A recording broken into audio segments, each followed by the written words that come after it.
하나님의 말씀 요한계시록 14장 12절의 말씀을 공독하겠습니다. 성도들의 인내가 여기 있나니 저희는 하나님의 계명과 예수 믿음을 지키는 자자. 저는 오늘 우리 믿음의 식구들과 더불어서 요한계시록 14장 12절의 말씀을 주제로 해서 재림 성도의 인내라 하는 제목으로 함께 은혜를 받기를 원합니다. 요한계시록 14장은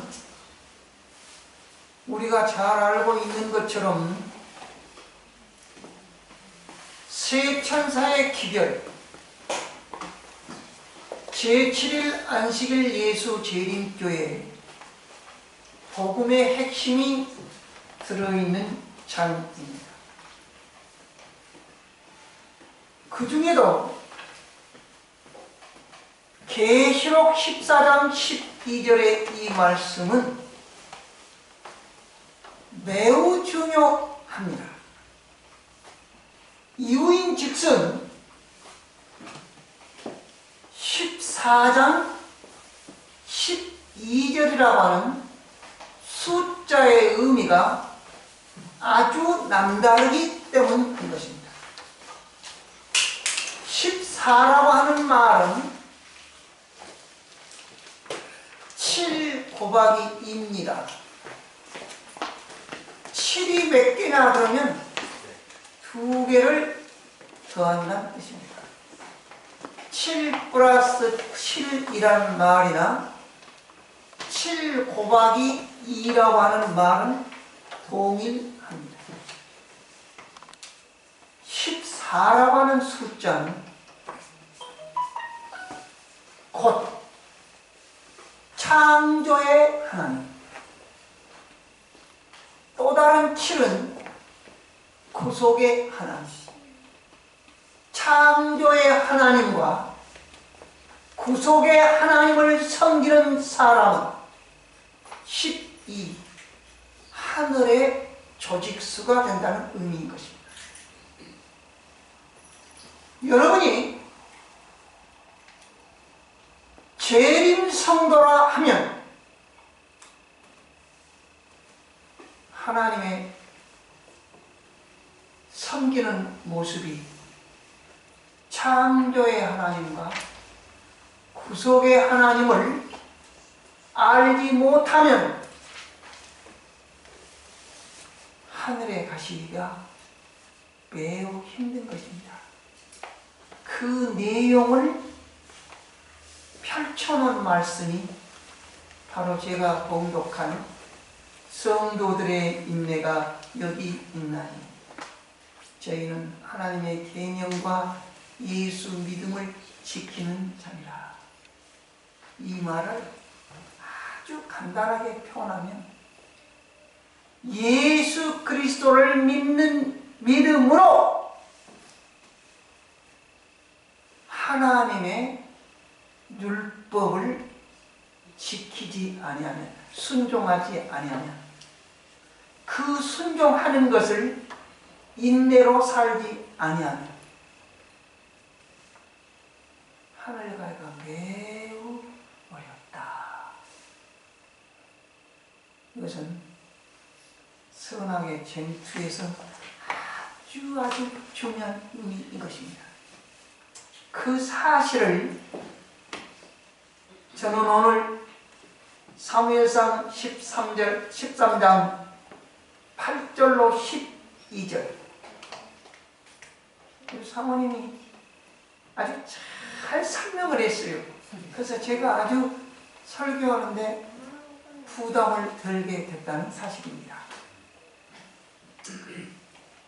이 사무엘상 13장 8절로 12절의 핵심 내용이 뭐냐 하면 사울이 한 이야기입니다. 내가 부득이 하여 번제를 드렸나이다. 이 역사적 사실을 여러분은 오늘 어린이 설교에서 잘 들으셨습니다. 사울이 왕이 될 때 몇 살이었느냐 그러면 40살이었대요. 그리고 13장 8절로 15절에 있는 이 사건이 왕이 된 지 2년 후에 일어난 일이었다. 브레셋이 선수했느냐? 이스라엘 백성이 선수를 쳤느냐? 성경은 분명히 말하기를 잠자고 있는 블레셋 사람들을 자극했다고 나와 있습니다. 그 말이 무슨 말이냐? 40살에 등극해서 왕이 된 지 2년 차에 사울 왕이 군대를 모집했습니다.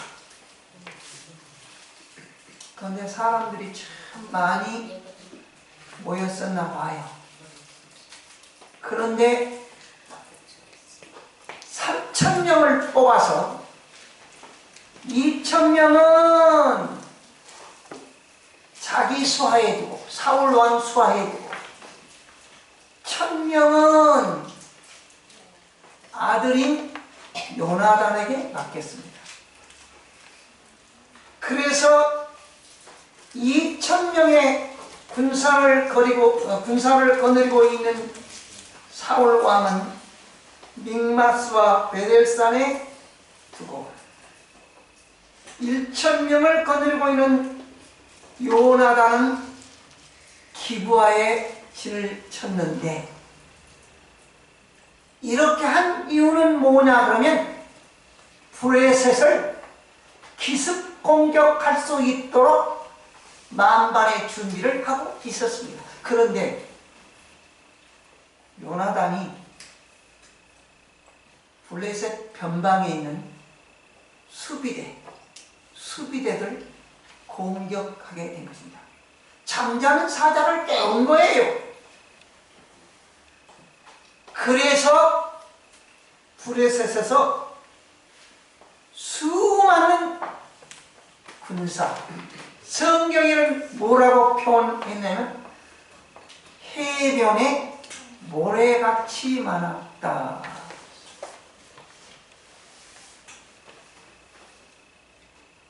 그때 사울 왕도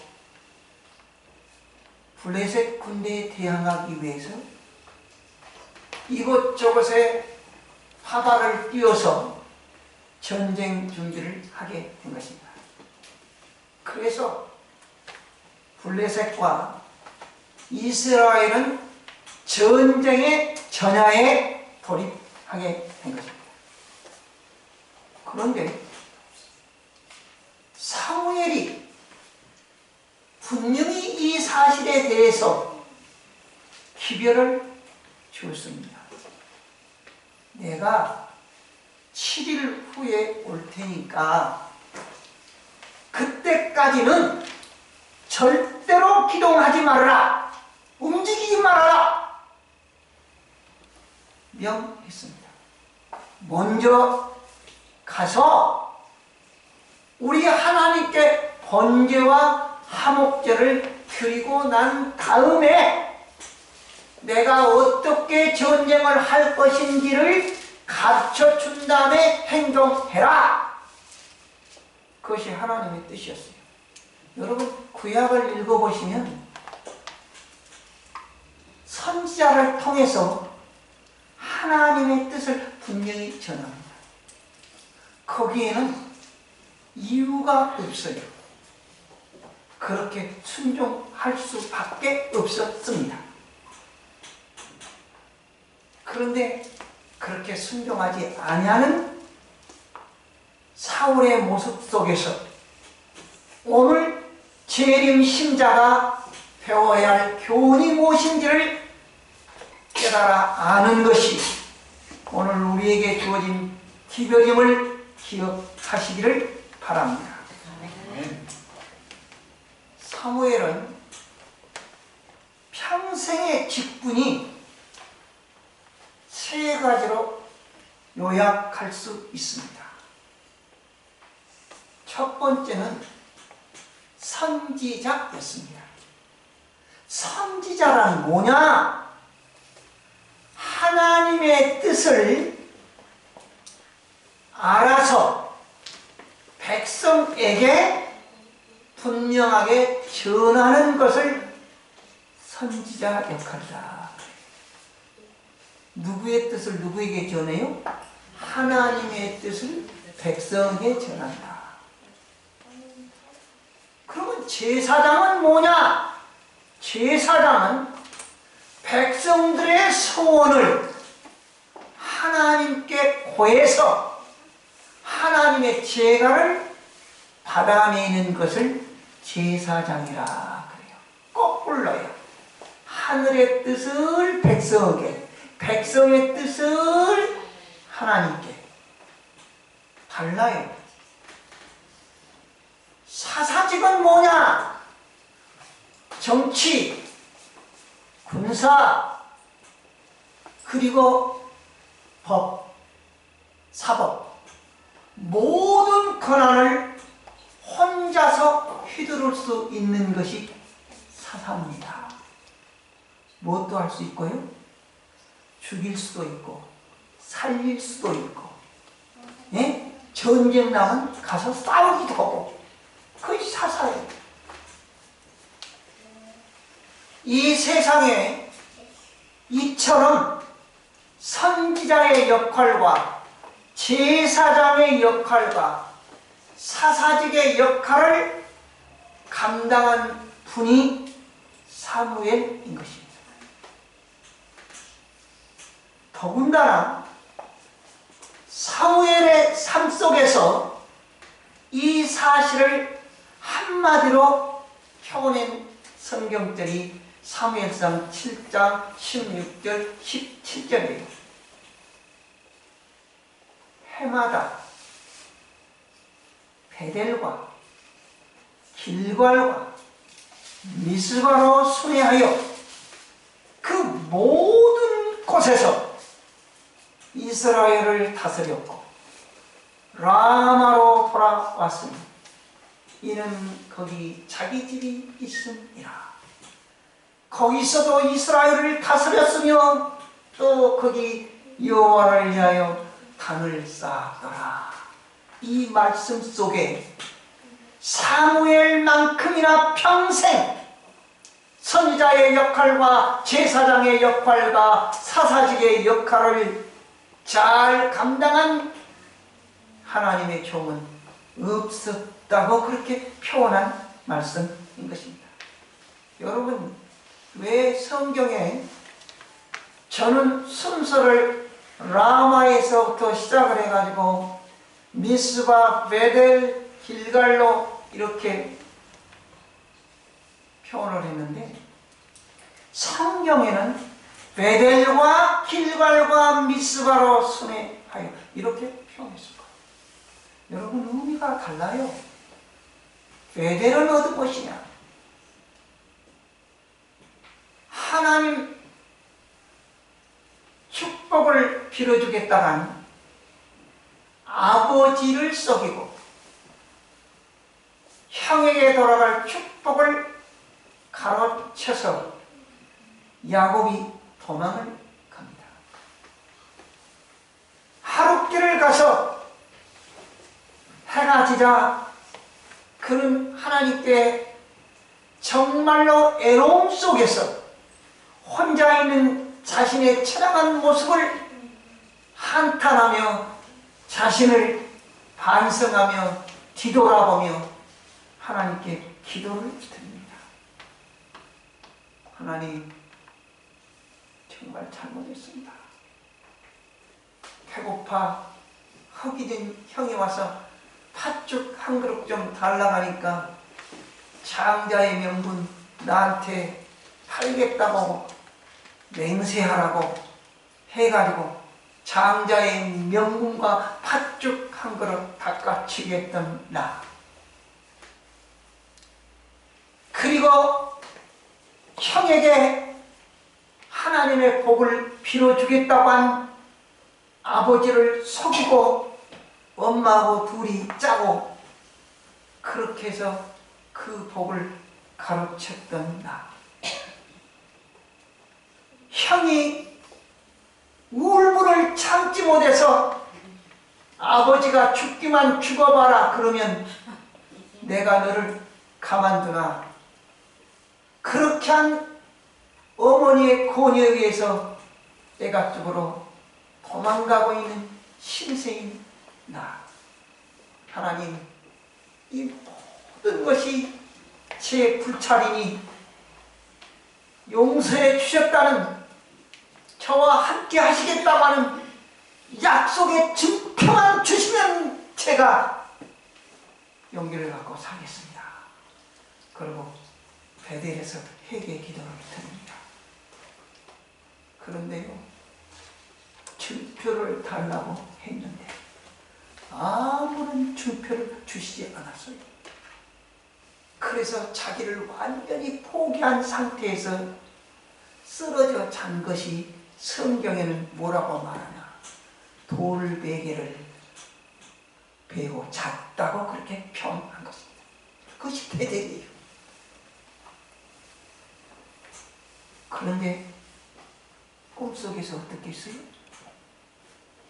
땅에 닿은 하늘에 걸쳐진 사닥다리가 있고 거기에 천사들이 오르락내리락 하는 것을 보게 된 것입니다. 뒤에서 보니까 꿈이었어요. 그 말은 무슨 말이냐? 그것이 바로 회개의 기도를 드리고 아무런 증표가 없이 잠자리에 들었던 야곱에게 주어진 하나님의 증표였습니다. 나는 결코 너를 어떻게 하겠다? 놓지 않겠다. 떠나지 않겠다. 포기하지 않는다. 그것이 야곱의 사닥다리인 것입니다. 그것이 베델이에요. 그래서 거기에 영원히 하나님의 집을 세우는 것이 되도록 하겠다고 서원한 것이 베델의 서원인 것입니다. 길갈은 어디입니까? 길갈은 요단강을 갈라서 여호수아가 가나안 땅에 첫 발을 내딛고 그곳에 물속에 잠겼던 돌들을 모아서 제단을 쌓았던 곳이 바로 길갈인 것입니다. 미스바는 어디입니까? 미스바에서 회개의 부흥운동을 일으켰던 장소가 미스바였습니다. 이처럼 순회하면서 자기가 사는 라마라고 하는 곳에 돌아왔다. 이런 사무엘이 자기가 사는 동안에 왕을 2명이나 기름 부게 한 것입니다. 그 첫 번째 기름을 부은 사울에게는 바로 이런 약속을 했어요.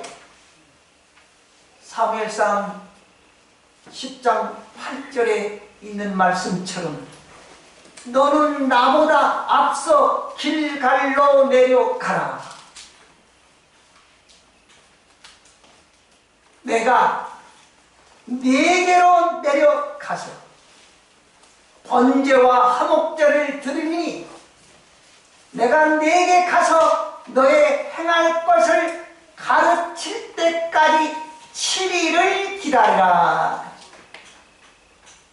여러분 오늘 꼭 기억하셔야 됩니다.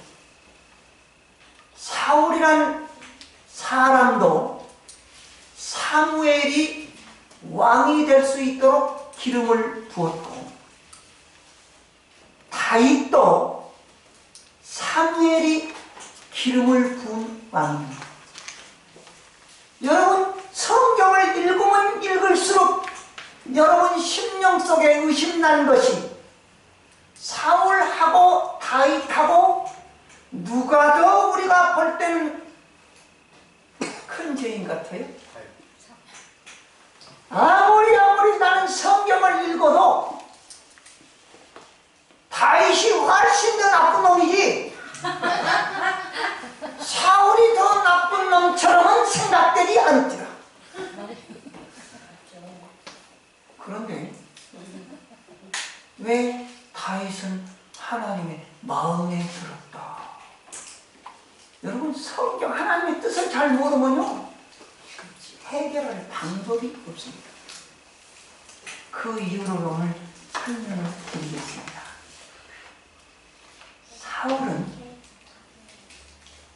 왕으로 기름 부음을 받을 때 누구 편에서 선택한 왕이냐 하면 인간 편에서 선택한 왕입니다. 이 말이 무슨 말이냐? 이런 뜻이에요. 이스라엘 백성들이 사무엘 자식들이 하나님의 뜻대로 신실한 사무엘처럼 조용히 못됐어요. 비리를 많이 했어. 그래 진절머리가 났어. 또 엘리의 제사장의 자식들이 제대로 제사장의 역할을 못하고 결국은 거기에 미친 사람들이었어. 그것까지만 하겠어요. 그래서 사울은 늦고 이제 얼마 삶이 안 남았다고 사람들이 생각했어요. 그래서 그때 사무엘에게 찾아와서 백성들이 우리도 저 주위의 나라들처럼 왕을 세워야 되겠다고. 왜? 저 엘리 제사장의 자식들이나 선지자요 제사장요 사사인 당신의 애들이나 뭐 별 문제가 차이가 없다. 그러니 우리는 이제 다 필요 없고 왕 좀 하려고 한 것입니다. 그때 사무엘이 하나님 정말 하나님이 원하신 것 같지 않는데 왕 달라는데요. 그래서 하나님께서 다 설명을 해주세요. 왕을 섬기게 되면 나하고 멀어지게 될 것이고 그것들은 곧 나를 떠나게 한 방법으로 말하는 것이다. 그래서 왕을 섬길 때 너희들의 고통이 어떠한지 그 패단을 설명해 줘라. 그래도 좋다면 할 수 없지. 그래서 다 설명을 합니다. 그런데 백성들은 뭐라고 했어요? 그래도 왕이요! 그랬어요. 그러면 하나님께서 사무엘을 통해서 기름 부은 왕을 선택해야 되는데 어떤 사람을 선택해야 사람들이 그 왕을 따를 수 있겠어요? 그래서 인간 편에서 선택한 왕이라고 하는 의미가 무슨 뜻이냐 그러면 사무엘의 준수함이 다른 백성들보다 곧 어깨 위는 더하더라 그랬어요. 이 말은 무슨 말과 같으냐면 아담하고 하와하고의 키 크기의 비교가 이렇게 됐다 그러면 하와는 요 어깨 높이였다. 요보다 하나가 더 있었다 그 말이에요. 다시 말하면 하나님께서 사울을 선택했던 이유는 사람들의 마음에 맞아야 그 왕을 따를 수 있기 때문에 인간들을 지극히 사랑해서 인간 편에서 선택한 왕이었다, 그 말이 옳시다. 다윗을 선택할 때는 하나님 마음에 맞는 사람을 택했습니다. 그것은 마음의 중심을 보시는 하나님이셨다는 뜻입니다. 그럼 왜 다윗이 훨씬 더 간음죄에다가 살인죄에다가 아주 무서운 죄를 골라서 한 다윗이 하나님의 마음에 맞았는가? 똑같이 하나님으로부터 선지자를 통해서 잘못을 지적받았을 때 자세가 달랐다는 것입니다. 사울은 계속해서 자신이 하는 행위에 대해서는 변명으로 일관했습니다. 그런데 다윗은 하나님으로부터 선지자를 통해서 지적을 받았을 때 회개하게 된 것입니다. 그것이 다른 것이었어. 사랑하는 믿음의 식구들, 오늘 또 분명히 저는 여러분에게 좋은 말 골라서 하지는 않을 것입니다. 그러나 오늘 우리에게 주어진 기도를 통해서 다윗과 사무엘의 삶 속에서 누구의 삶을 선택할 것인가? 똑같이 사무엘이 질책을 받았지만 다윗은 회개했고 사울은 변명했습니다. 이제 하나님의 뜻, 그 지시를 어긴 것이 무엇인지 보십시오. 사무엘상 13장 5절에 보면 브레셋 병력은 해변의 모래알처럼 많았다. 여러분, 이 말씀을 전할 때 여러분은 어떤 생각이 들어요? 지금 우리는 제7일 안식일 예수 재림 교인들로서 세상 사람들하고 싸우는 문제가 아닙니다. 우리는 영적인 싸움을 하고 있는 사람들이에요.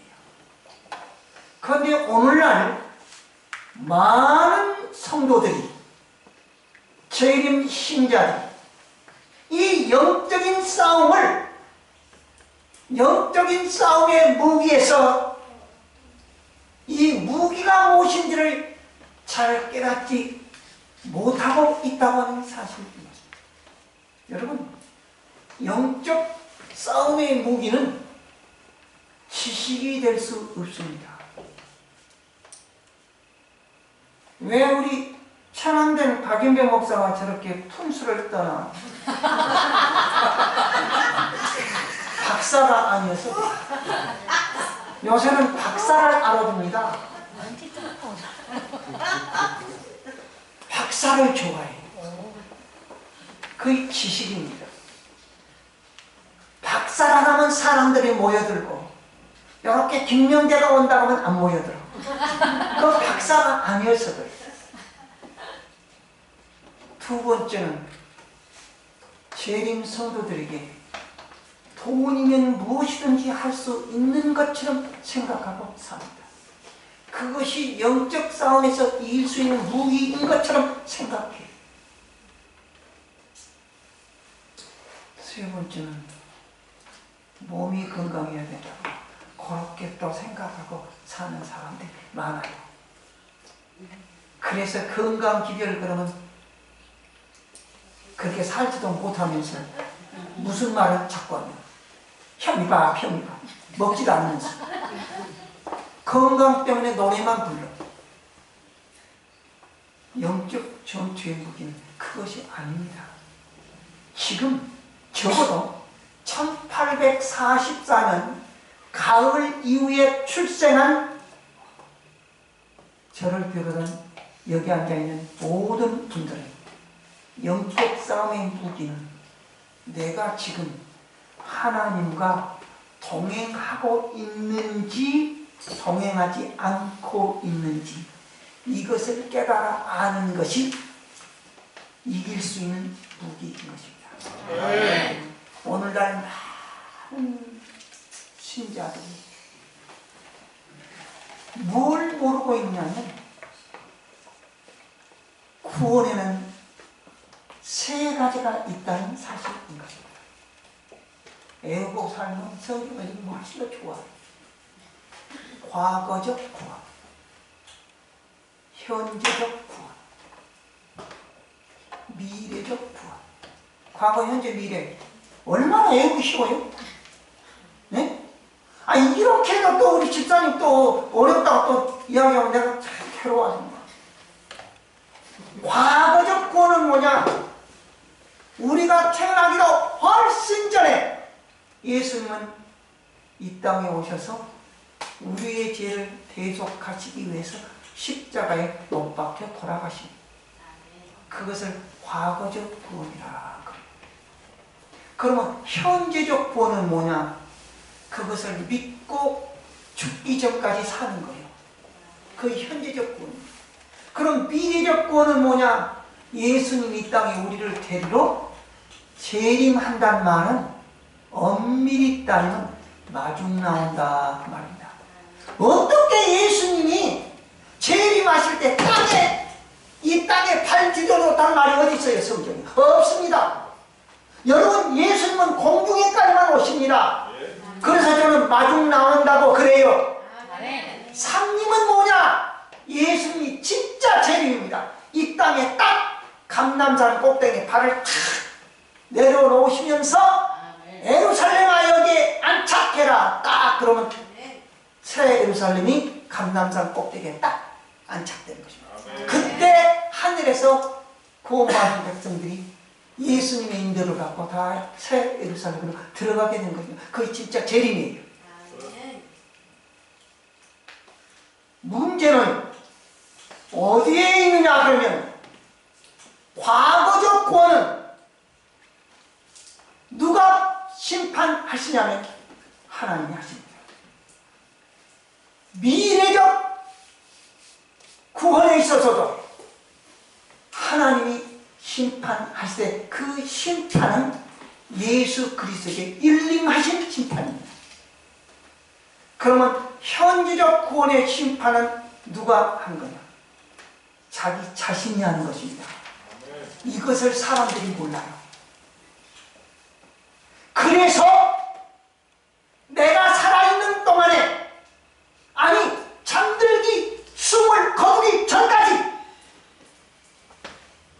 정말로 내가 하나님과 동행하고 있는지 없는지를 자기 자신이 알고 숨을 거두게 된 것입니다. 오늘 우리 유장님이 저한테 마지막 그 이야기를 해서 말씀드린 거예요. 사무엘상 13장 8절에 그랬어요. 분명히 명령했습니다. 거기서 길갈에서 그 말이에요. 사울은 사무엘의 지시대로 그를 7일 동안 기다렸으나 사무엘은 그때까지 오지 않았다. 이 말만 읽으면 여러분 누구 잘못이요? 사무엘 잘못이 같아. 여러분 성경을 잘못 읽으면 이렇다는 것입니다. 이건 박사가 해결하는 문제가 아니에요. 그때까지 오지 않았다. 그러자 남아있던 사람들마저 하나씩 둘씩 뿔뿔이 흩어지기 시작했다. 다시 말하면 지금 전쟁의 전야라니까요. 그런데 지금 자꾸 사무엘이 안 오니까, 나타나지 않으니까 사울 곁에 있는 군사들이 도망을 가기 시작하는 겁니다. 아까 사무엘이 저 사모님이 뭐라고 했어요? 나는 충격이었어. 우물 속에 빠져갖고 죽으면 어쩌려고 우물 속에 숨었다고 누가 그 말을 했는지 나는 잘 몰라. 에? 그만큼이나 다급했었다 그 말입니다. 여러분 그걸 실감나게 이야기해 줬어요. 어린이 설교기 때문에. 여기에 보면 사무엘이 늦은 것이 잘못이요. 7일 동안 기다렸는데 7일 기다렸는데 왜 안 와? 왔어야지. 그러면 선지자도 거짓말 하나요? 그런데 여러분이 성경을 잘못 봤다는 것입니다. 시간의 개념이 로마인의 시간의 개념과, 그러니까 우리들의 시간의 개념과 유대 백성들의 시간의 개념이 다릅니다.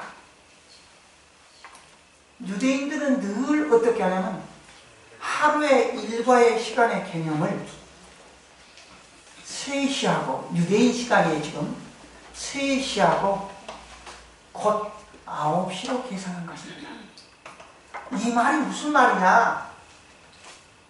3시란 말은 오전 9시에 3번째 제사를 드리는데, 하나님께 제사를 드리는데 아침 제사를 오전 9시, 우리 시간은 9시, 유대인들의 시간은 3시야. 그리고 저녁 제사를 언제 드리냐면 우리 시간으로 오후 3시, 이스라엘 백성들의 시간은 9시. 됐어요? 이 말이 무슨 말이냐? 왜 유대 백성들과 우리들의 로마 백성들의 시간의 개념이 3하고 9가 뒤바뀌어져 있느냐 그 말입니다. 여러분은 죽었다 깨나도 몰라. 그런데 김명재만 알아. 이건 박사도 몰라. 박사 불러도 안만 물어봐. 절대 대답 못해. 그런데 김명재만 대답해. 3하고 9, 9하고 3 바꿔졌죠? 네. 3, 9, 27. 27이 뭐예요? 예수님이 오신 이후에 기록된 성경이 27권이야. 그 이야기입니다. 몰라봤어요? 아직도 몰라? 성경은 허튼 소리를 안 합니다. 저는 그 허튼 소리 안 하는 것을 박사도 못 푸는 문제를 푸는 사람이야. 그러니까 내가 박사보다 좀 낫지. 바로 상번제 저녁 제사로 하는 말, 그런 의미입니다. 그런데 사울이 오후 2시 55분이 됐어. 안 나타나. 그런데 저녁 제사 지내면 하루와 같다는 개념을 가지고 있는데 이 날짜를 넘기면 저녁에 기습 공격하면 다 죽어. 그래서 어떻게 했다고요? 가자. 준비해놓고 가자. 그리고 지가 제사령법 묻고 각 제사 드릴 거 아닙니까? 분명히 사무엘은 뭐라 하냐면 번제와 화목제를 드리겠다 그랬어요. 화목제 드리기 전에 사울이 나타나버렸어. 그래서 결국은 사울은 제사하자 직을 침해한 우를 범하게 된 것입니다. 그 당시에 길갈에는 말입니다. 엘리의 두 아들, 물론 신임을 얻지 못한 사람들이지만 흠리와 비느하스가 여호와의 제사장으로 거기 있었더라. 그래서 곧 엘리의 가문이 실로에서 아직도 형식적인 제사를 드리고 있는 그런 상태였어요. 그런데 이 제사장들을 무시하고 가자. 그래서 사무엘상 13장 9절에 사울이 번제를 드렸더니, 이것이 뭐냐? 사울왕의 잘못은 재림 성도의 잘못일 수도 있습니다. 기다리지 못한 인간의 조급함을 의미하는 것입니다. 사랑하는 믿음의 식구들이여, 내가 제발 부탁하지만 가문 이설 때문에 누구누구가 갔기 때문에 네? 재림교에서 튀쳐나가지 마시오. 그것만은 분명하고 확실합니다. 아멘. 무엇 때문에 사울은 튀쳐나간지 아세요? 이제 싸워봤자 뻔하다. 그러니 약속은 하고, 아니 누가 제사 지내면 문제야. 나라도 드리고, 그리고 나도 아차면 어떻게 해야 되겠다? 우물 안으로라도 숨어봐야 되겠다고 하는 생각. 이것이 공포심에서 도망칠 목적의 제사를 드렸다는 사실인 것입니다. 이것이 재림교에서 떠나는 사람들의 한 단면의 모습일 수도 있습니다. 그것이 이런 이유 저런 이유, 이런 핑계 저런 핑계를 대해서 명분 찾아 떠나기는 하지만 말입니다. 그때 사무엘이 왔어요. 이제 당신의 나라는 길지 못할 것이요, 이것은 당신이 여호와의 명령에 순종하지 않았기 때문이요. 그래서 다윗에게 그 왕권이 넘어가는 결과를 초래하게 된 것입니다. 사랑하는 믿음의 식구들이요, 사울이 제사한 이유가 뭘까요? 물었어요. 어떻게 그러냐? 그랬더니 그 첫마디가 뭔지 아세요? 백성은 나에게 흩어지고 전쟁을 해야 되는, 군사가 떠나니 내가 어떻게 혼자 싸울 수 있겠냐? 여러분, 오늘 이 사실을 꼭 기억하시기 바랍니다. 상황의 급박성은 범죄의 정당성을 옹호하지는 않습니다. 여러분의 삶 속에서 어떤 상황이 우리를 향해서 도전해 온다 할지라도 그 긴박한 상황이 하나님의 뜻을 거슬려 사는 것을 옹호하지는 않고 그것이 변명이 될 수 없다고 하는 이 한 가지 사실을 잊지 않기를 바랍니다. 네. 나는 그래서 왜 그러냐 하면, 머지않아 이 땅에요, 일요일 휴업령이 내립니다. 일요일 휴업령이 내린다는 말이 뭔 말이냐? 언제 내릴지는 나도 몰라. 그런데 내리기는 내려. 그런데 내 생각에는 잘 안 될 것 같아. 일요일 휴업령이 내린다는 말이 무슨 말이냐? 미국이라는 나라에서 미국의 헌법으로 일요일은 쉬어라. 여러분, 일요일은 쉬어라 그 말이 뭔 말인지도 몰라. 일요일날 놀아라. 이거 좋죠? 요새도 놀고 있는데 그러면 뭐 별거요? 이렇게 생각한다는 거예요, 재림교인들이. 일요일 휴업령이라는 말의 의미는 일요일날 모든 사람들이 자기가 섬기는 신을 찾아 경배하라, 그 말입니다. 그러니까 그 말은 뭔 말이에요? 안식일 교인들도 토요일날 이렇게 오지 말고 일요일날 나서 예배 드리라니까. 이거 일요일 설명이에요. 여러분, 이렇게 확실히 말하는 목사 있으면 나와보라고 해요. 바로 이것을 일컬어서 계속해서 경고하는 기별이 일곱 나팔의 경고입니다. 여러분이 다니엘과 요한계시록을 연구하셔서 일곱 나팔의 경고가 무엇인지를 알면 우리가 결코 이렇게 웃고 살 시대가 아닙니다. 저는 너무너무 괴로워요, 요새. 이 경고를 하시는 이유는 뭐냐면 사울에게 내린 것과 똑같습니다. 그러면 일요일 휴업령은 그러면 내렸다. 그럼 어떻게 해야 되냐? 그걸 늦은비 성령의 역사라고 합니다. 그걸 또 다른 말로 고치면 큰 외침이라 그럽니다.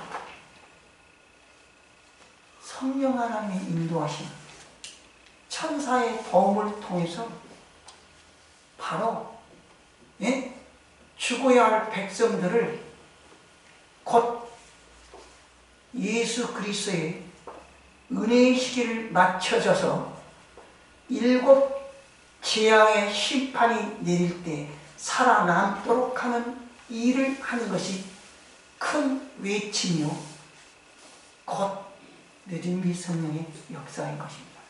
그 기간이 어느 기간 동안이냐?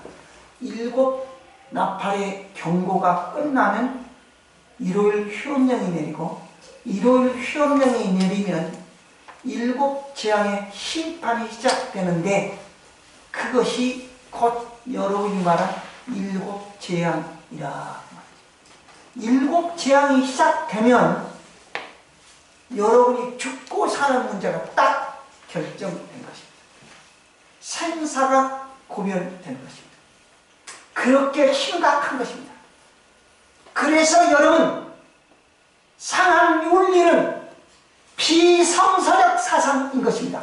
그런데 오늘날 수많은 재림 성도들이 상한 윤리의 비성서적 사상으로 하나님의 말씀을 듣고 그렇게 살아가고 있다고 하는 이 사실을 우리는 결코 망각할 수 없다고 하는 사실을 기억하시기 바랍니다.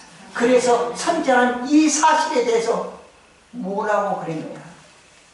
큰 외침 때에, 늦은비 성령의 역사 때에 수많은 사람들이 가을에 바람이 불 때 낙엽이 떨어진 것처럼 하나님의 곁을 떠나게 될 것이라고 그렇게 예언한 곳이 있습니다.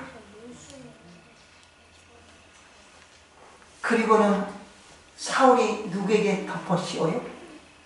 당신은 정한 날에 오지 아니하고. 나 같으면요, 사울이 그러면, 야, 지금 해졌냐? 해졌어? 지금 3시 반밖에 안 됐다! 이러고 했을 텐데, 선지자는요, 추워도 변명하지 않는다는 것입니다. 예? 참, 정말로 선지자야, 선지자. 그때 사울이 취해야서는 겸손히 기다림의 인내를 하나님께서 시험하도록 하셨다는 겁니다. 이것이 우리는 7 나팔 때에 살고 있는 우리들의 모습이에요.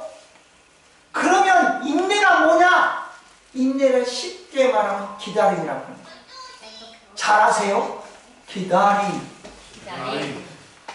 이것은 법적인 의무가 아닌 믿음의 표시요 상징입니다. 이 말이 중요해요. 이 말을 알아야 돼요. 기다림은 믿음의 표시입니다. 그래서 제가 성도들의 인내가 여기 있나니. 그런데 예수님은 뭐라 했어요? 마지막 때 이 땅에 믿음을 볼 수 있겠느냐? 그 말했어요. 저는 그 말을 이렇게 푼 것입니다. 예수님의 뜻이 거기에 있었다는 걸 저는 성령 하나님 통해서 가르쳐 주시기 때문에 말씀드린 거예요. 기다림은 우리는 예수 그리스도의 재림을 기다린다고 그래요. 이 기다림은 믿음의 표시요 상징인 것입니다. 누구의 상징이요? 새 천사의 기별을 알고 있는 사람들의 상징물입니다. 이 사실을 예수님의 이복형인 야고보는 야고보서 5장 7절로 11절에 아주 명확하게 표현했습니다. 형제들아, 주의 강림하시기까지. 이 말을 우리말로 번역하면 예수님이 우리를 데리러 마중 나오실 때까지. 그 말입니다. 길이 참으라, 기다려라. 보라, 예를 들어서 농부가 땅에서 나는 귀한 열매를 바라고 길이 참아 이른 비와 늦은 비를 기다리나니 너희도 길이 참고 마음을 굳게 하라. 너희가 욥의 인내를 들었고 주께서 주신 결말을 보았거니와 주는 가장 자비하시고 긍휼히 여기시는 자신이라. 오늘 예수님이 오시면 김영재 구원받을 것 같지가 않아. 그래서 참으신다. 오늘 우리 주님이 오늘 저녁에 오시면 우리 심각교우님들 구원받기 어렵나 봐. 그래서 오늘 저녁에 안 오실 거예요. 저는 그렇게 확신하고 살아요. 여러분이 기도 응답을 기다리며 기도의 인내를 발휘해 본 적 있으세요? 예수 재림의 기다림을 우리는 인내로 기다려야 하는 것입니다. 그래서 재림은 언제 마주 나오시겠다고 때를 가르쳐주지 아니하시니 여기에 있는 것을 기억하시기 바랍니다. 브레셋 사람들은 또 세 번째 이제 변명이에요. 나를 치러 길갈로 내려오겠거늘 부득이하여 번전을 드러나리라. 여러분, 이 변명은 절대 안 통합니다. 부득이하여, 그 말은 사울 왕이 어떤 신앙이었냐면 형식적인 신앙이었다, 그 말입니다. 제발 부탁합니다. 형식적인 삶 속에 살지 않기를 바랍니다. 이것은 형식적인 신앙은 의식의 본질인 믿음과 순종의 결여의 삶이었다는 것입니다.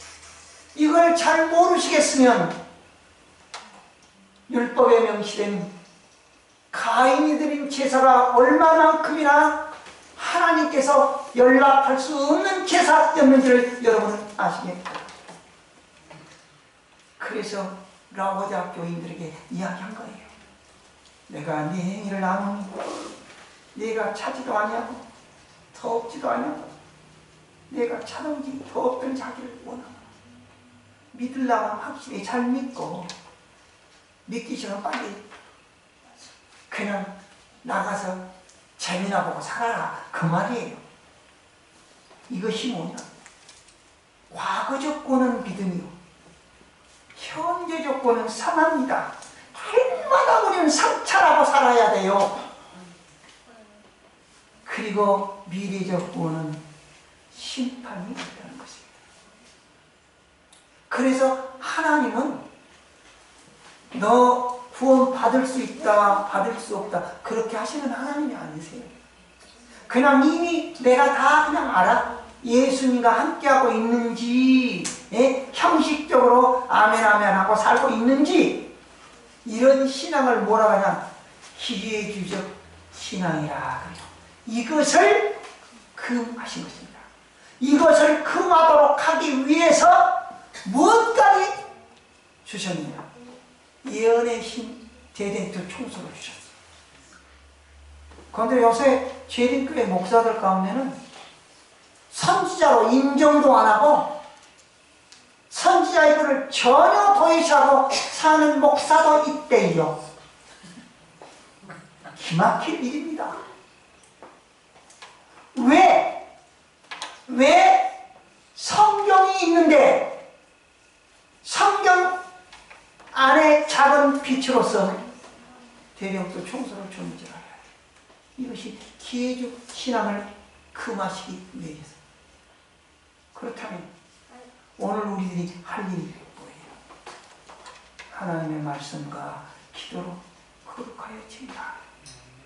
이것이 예수님이 야곱의 우물가에서 사마리아 여인을 만나서 대하는 중에 있는 말씀인 것입니다. 그것이 요한복음 4장 24절. 하나님은 영이시니 예배하는 자가 신령과 진정으로 예배하리라. 여러분, 성경을 잘못 읽으면 진정으로 예배할지니라 그러니까 눈물을 팍팍 흘리면서 말입니다. 아멘 하고 막 이렇게 하고 예배를 드려야 된다. 그래서 요새 재림교인들이 잘 안 하니까 뭐라고 해요? 아멘 아닙니까? 하고 하잖아요. 가가 아니야? 그런데 말입니다. 이 말의 참 뜻이 뭔지를 깨달아 아시기 바랍니다. 영어로 이렇게 돼 있대요.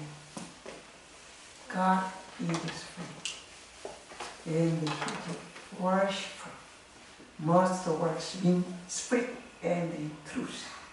이 말은 뭐냐? 영과 진리라 그렇게 말합니다. 예배는 영과 진리로 예배해야 된다. worship. 그런데 worship은 두 개의 단어로 합성되어 있습니다. 하나는 word, 가치란 말하고 ship, 배란 뜻이죠. 그런데 배라는 말을 동사로 사용할 때는 싣다, 보내다 그런 뜻이 된 거예요. 이 말이 무슨 말이냐 하면 이런 뜻이 옳시다. 하나님의 말씀과 기도를 통해서 성령 하나님께서 가르쳐 주신 진리를 가지고 예배할 때에 아멘 하는 그것을 예배라고 하는 거죠. 누가 가르쳐 주셔야 돼요? 성령 하나님이 우리에게 가르쳐 주시는 말씀을 가지고 아멘 하는 관계의 예배를 참 예배라고 한다. 그 말이 옳시다. 그래서 성서의 심판은 내 자신이 심판한다고 하는 말의 의미가 그 말입니다. 왜? 성서에는 말씀에 대한 무엇이 있어요? 떡상이 있죠. 그리고 기도를 상징하는 분향단이 있죠. 그리고 무엇이 있습니까? 세상의 빗대라고 촛대가 있어요. 이 촛대는 결정적으로 늦은 비 성령에 의해서 큰 외침으로 끝나는 복음으로 끝납니다. 그것이 곧 내가 1월 휴업령 때에 큰 외침에 동참할 수 있도록 나와 내 자자손손과 이웃을 준비시키는 삶을 사느냐 안 사느냐는 그 문제로 하나님께서 우리를 보시겠다는 뜻입니다. 여러분, 재림교회는요 심각한 상태에 지금 직면되어 있는 것입니다. 그것을 우리 백성들에게 가르쳐줘야 할 책임이 누구에게 있습니까? 11금 먹고 있는 목사들에게 있는 것입니다. 그런데 그 목사들이 다 죽어가고 있다니까? 그러면 되겠어요? 사랑하는 믿음의 식구들이요, 진실된 마음으로 부탁합니다. 자다가 낄 때가 벌써 되었으니 성령 하나님께서 가르쳐 주신 말씀을 깨달아서 아멘 하는 신앙의 삶 속에서 승리하는 우리 모든 신학 성도들에게 간절히 바랍니다. 아멘.